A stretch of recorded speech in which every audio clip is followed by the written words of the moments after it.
kuliah. Nah, oleh karenanya akhirnya di DO dan selesai. Nah, oleh karenanya teman-teman sekalian, itu tips-tipsnya minta kepada Allah Subhanahu wa taala, dekatlah dengan orang-orang yang baik, dan yang ketiga, penuhi waktu kita dengan minimal sesuatu yang bermanfaat, ya, minimal sesuatu yang bermanfaat.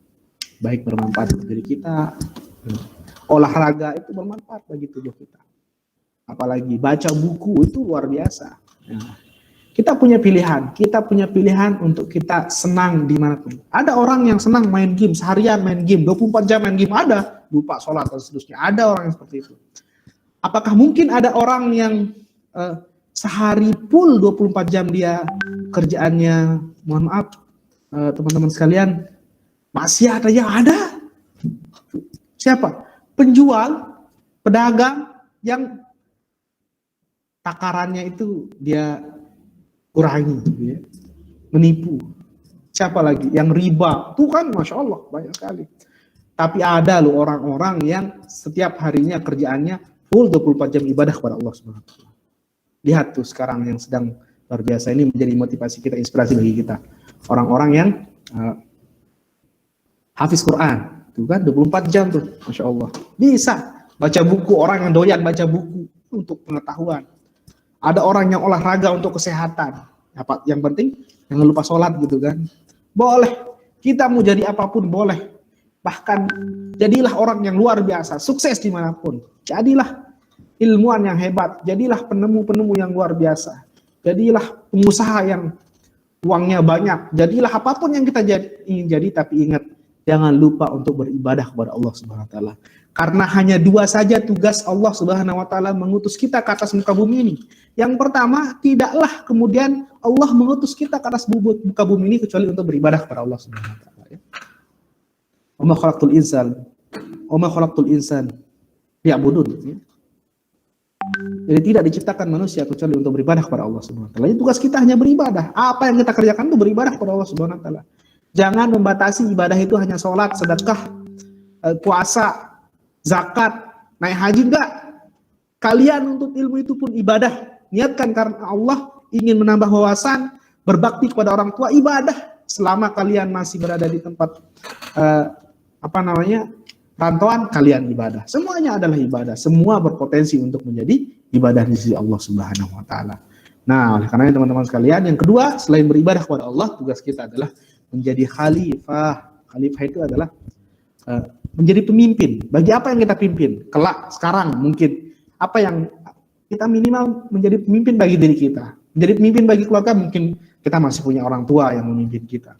Minimal kita memimpin diri kita masing-masing.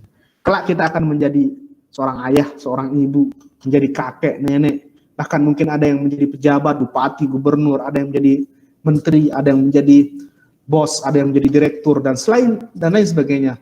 Mereka akan mempertanggungjawabkan apa yang telah dipimpinnya itu. Nah, dua saja ini ya rahmatullah, ini menjadi motivasi, mudah-mudahan kita tetap istiqomah di jalan Allah Subhanahu wa taala. Allahu a'lam bishawab. Masya Allah, syukran Ustaz atas jawaban yang diberikan seperti itu, atas ilmu yang di-share bagaimana kita menjadi pribadi yang istiqomah gitu, yaitu tetap berdoa seperti yang Ustaz katakan, dan juga mengingat bahwa kita di bumi ini memiliki dua amanah, yaitu beribadah juga menjadi khalifah Allah Subhanahu wa taala. Di sini Ustaz mungkin kita alokasikan waktu sampai 5:30 gitu Ustaz. Mungkin ada waktu untuk satu pertanyaan lagi Ustaz. Satu pertanyaan lagi yang insya Allah di sini kita coba yang coba Anda carikan itu Ustaz. Di sini Bismillahirrahmanirrahim. Izin bertanya Ustaz, jika memang Allah menghendaki hambanya untuk selalu berada di jalan takwa, lalu mengapa Allah menciptakan penyakit futur ini? Syukron Ustaz. Tafadhol Ustaz. Betul. Oh, Masya Allah ya, pertanyaan yang luar biasa nih ya. Kenapa kalau ada jalan takwa, kenapa lalu kemudian Allah juga ciptakan jalan fujur? Teman-teman sekalian, agar Allah tahu mana di antara hamba-hambanya yang beriman, yang yakin kepadanya. Kalau orang yang yakin kepada Allah Subhanahu wa taala, maka dia akan memilih jalan takwa. Tapi kalau dia tidak yakin akan keberadaan Allah Subhanahu wa taala, maka jalan pujurlah tempatnya. Jalan putur inilah tempatnya, ya. Nah, teman-teman sekalian, ada yang bertanya, ada dialog yang pernah saya baca di dalam salah satu buku itu inspiratif. Ada salah seorang dosen bertanya kepada mahasiswanya. Bertanya dia kepada mahasiswanya dengan pertanyaan yang sangat sulit. Dan kurang lebih miriplah seperti pertanyaan yang tadi. Dosen bertanya, dosen ini seorang ateis, nggak beragama. Ditanya para mahasiswanya, wahai para mahasiswaku sekalian, siapa yang bisa menjawab? Kenapa lalu kemudian Tuhan menciptakan kejahatan kalau kemudian ada kebaikan? Kenapa nggak buat kebaikan aja? Kenapa harus ada kejahatan? Jadi pertanyaannya teman-teman sekalian, sang dosen ini kepada mahasiswanya, kebaikan itu ada apa enggak? Kejahatan itu ada apa enggak? Gitu. Akhirnya mahasiswanya bertanya kembali kepada dosennya. Pak dosen, saya justru ingin tanya kembali, katanya salah satu mahasiswanya. Apa pertanyaanmu? Kenapa ada gelap dan terang? Ya, gelap karena ada cahaya, terang karena ada cahaya, gelap karena tidak ada cahaya. Begitulah jawabannya atas pertanyaanmu, wahai Pak dosen, katanya kan. Sungguh sebenarnya yang ada itu adalah kegelapan. Yang ada itu adalah cahaya, terang. Kegelapan itu disebabkan karena ketidakadaan cahaya. Sebagaimana Allah menciptakan, sesungguhnya yang diciptakan itu adalah kebaikan. Tapi kenapa ada kejahatan? Karena tidak ada kebaikan dalam diri seorang. Kenapa orang kemudian putur? Ya, karena tidak ada ketakwaan dalam dirinya. Nah, ini teman-teman sekalian. Ini Allah ingin menguji. Apa kata Allah Subhanahu wa taala dalam Al-Qur'an itu, kurang lebih Allah Subhanahu wa taala berkata bahwa apakah aku akan mengatakan bahwa hambaku ini telah beriman? Tidak. Justru aku ingin menguji mana di antara hamba-hambaku yang beriman. Nah, karena teman-teman sekalian, pertanyaan tentang kenapa Allah kemudian menciptakan futur kalau memang jalan takwa itu ada, itu adalah bagian dari bagaimana kemudian Allah ingin mengetahui sejauh mana hambanya beriman. Sejauh mana hambanya beriman. Ada dua orang yang berjanji, dua orang kembar yang berjanji, ya. Dua orang kembar berjanji, satu nasibnya sukses lah, orang kaya. Yang satu orang biasa saja. Tapi suatu waktu sang kaya, yang kaya ini mengatakan, aku udah, gimana sih rasanya jadi orang biasa saja? Orang biasa ini apa teman-teman sekalian? Mengatakan apa? Ya sudah, saya pengen ngerasain jadi orang kaya aja. Kita tukeran coba sekian hari. Kamu jadi orang kaya, saya jadi orang biasa. Dan Masya Allah, bismillahirrahmanirrahim. Apa yang terjadi? Pada suatu malam terjadi bencana yang luar biasa yang meluluh lantahkan gedung-gedung yang ada di ibaratkan saja gempa Lombok lah gitu, kayak gempa Lombok. Apa yang terjadi? Yang sang kaya tadi itu ternyata teman-teman sekalian sedang menjadi orang biasa, sedang baca Yasin di masjidnya, runtuh masjidnya, meninggal dunia. Orang yang tadi biasa-biasa saja itu jadi orang kaya itu sedang berada di sebuah tempat maksiat gitu ya, perzinahan, kafir dan seterusnya, meninggal dunia. Kita tidak pernah tahu kapan Allah Subhanahu wa taala mencabut nyawa kita. Yang jelas kita harus memastikan diri kita untuk berada di kebaikan.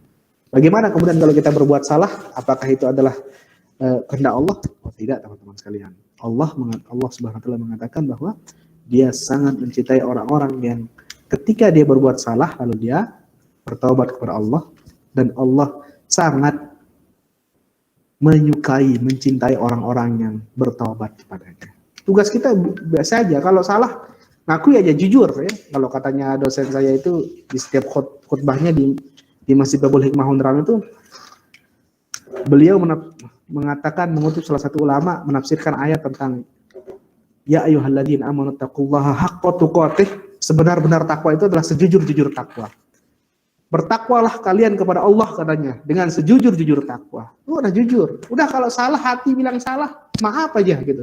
Sama, jujur kepada manusia juga sama. Udah kalau kita memang nggak bisa, udah katakan nggak bisa. Jangan dipaksakan. Udah kalau ternyata kita salah, bilang salah, minta maaf. Senang orang kalau kita ternyata bismillah, mohon maaf ternyata saya yang salah. Maaf.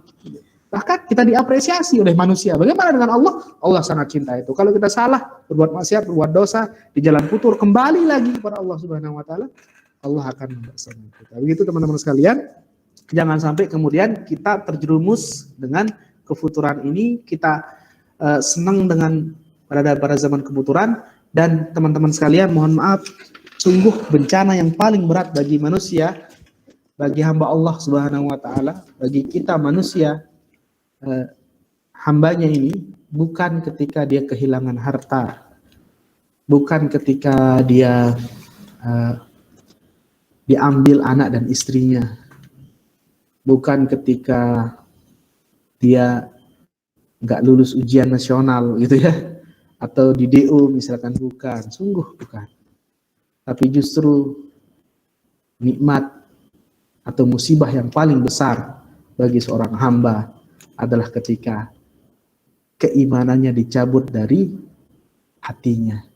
Ketika dia sudah terbiasa untuk melupakan Allah Subhanahu wa taala. Ketika dia sudah terbiasa untuk berbuat dosa dan maksiat. Tidak ada lagi rasa keimanan kepada Allah Subhanahu wa taala. Itulah musibah yang terbesar bagi hamba, seorang hamba. Dia tidak mampu lagi merasakan ketenangan, menemukan ketenangan di dalam sujud-sujudnya. Dia tidak lagi merasakan indahnya berzikir kepada Allah Subhanahu wa taala. Tidak lagi merasakan bagaimana bersyukur kepada Allah Subhanahu wa taala. Ketika nikmat-nikmat itu dicabut dari hati kita, itulah musibah terbesar bagi manusia. Maka oleh karenanya salah satu doa yang tidak pernah ditinggalkan oleh Rasulullah SAW di malam-malamnya, Siti Aisyah meriwayatkan nih, doa yang tak pernah ditinggalkan oleh Rasulullah SAW. Doa yang senantiasa setiap malam pasti beliau ucapkan. Apa itu doa apa? Doa yang mengatakan Allahumma a'inni ala dzikrika wa syukrika wa husni ibadatik. Ya Allah, berikanlah aku kenikmatan di dalam zikirku, dalam mengingatmu. Kenikmatan di dalam mengingatmu. Wa syukrika, untuk bersyukur kepadamu, nikmat untuk bersyukur kepadamu. Wa husni ibadatik, dan baik di dalam beribadah kepadamu. Oleh karenanya teman-teman sekalian, sekali lagi saya menghimbau kepada kita semua untuk senantiasa kita mudah-mudahan menasihati diri saya pribadi untuk kita bertakwa kepada Allah Subhanahu wa taala haitsuma kunta, dimanapun kita berada. Baik ketika kita sedang sendiri maupun kita sedang ketika kita sedang ramai, baik ketika kita sedang dilihat orang maupun tidak dilihat orang, mari kita bertakwa kepada Allah Subhanahu wa taala dalam keadaan senang maupun susah. Mari kita bertakwa kepada Allah Subhanahu wa taala dalam keadaan lapang maupun sempit. Dan kita berdoa kepada Allah Subhanahu wa taala, mudah-mudahan Allah Subhanahu wa taala mengampuni segala dosa-dosa kita, dosa-dosa yang pernah kita lakukan, baik dosa-dosa yang sengaja maupun tidak disengaja.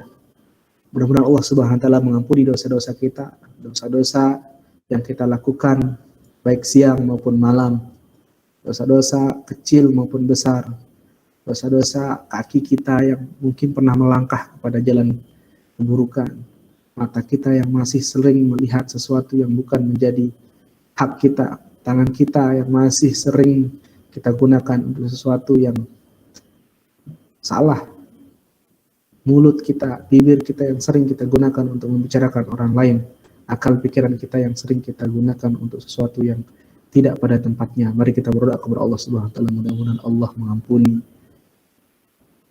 dosa-dosa kita dan Allah kemudian memberikan cahaya kepada kita semua. hidayah kepada kita semua sebagai bekal untuk kita menjalani hidup ini. Allah a'lam bishawab. Assalamualaikum warahmatullahi wabarakatuh.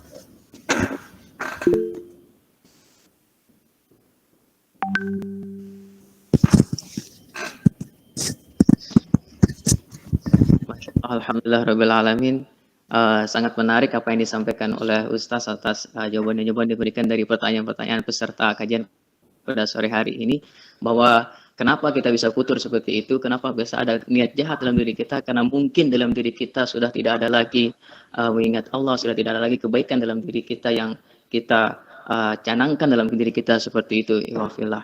Dan doa juga yang direkomendasikan oleh Ustaz kepada kita itu sangat luar biasa, seperti biar kita tetap istiqomah dalam beribadah gitu. Allahumma ala zikrika wa syukrika wa husni ibadatika. Masya Allah.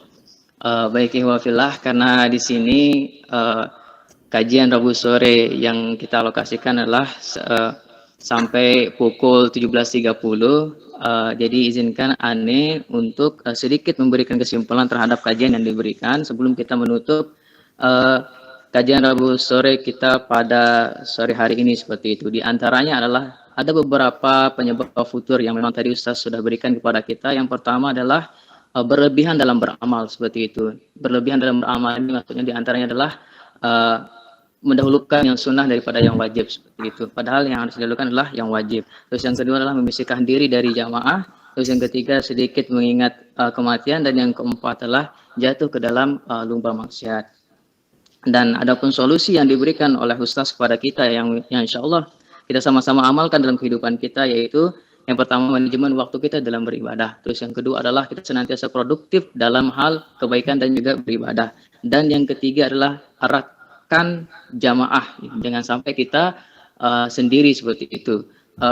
Sejelek-jeleknya kita berada di jamaah itu lebih baik daripada kita sebagus-bagus dalam hal kesendirian. Mungkin itu saja yang sedikit poin-poin yang bisa Ane tangkapkan seperti itu dalam kajian Rabu sore ini. Syukran jazakumullah Ane sampaikan kepada Ustaz Fauzan yang sudah mengisi kajian pada pada sore hari ini. Semoga ilmu yang beliau sampaikan bermanfaat bagi kita dan kita bisa mengamalkan apa yang beliau sampaikan, dan semoga Allah Subhanahu wa taala membalas apa yang telah beliau berikan kepada kita dengan balasan yang lebih baik. Amin ya rabbal alamin. Baik ikhwafillah, karena waktu sudah menunjukkan pukul 17.32, izinkan Ane sebagai moderator untuk menutup kajian ini. Marilah kita tutup dengan sama-sama melafazkan alhamdulillah dan doa kafaratul majelis. Alhamdulillahirrahmanirrahim. Subhanakallahumma bihamdika asyhadu an la ilaha illa anta nastaghfiruka wa natubu ilaik. Wabillahi taufiq wal hidayah. Wassalamualaikum warahmatullahi wabarakatuh. Waalaikumsalam warahmatullahi wabarakatuh.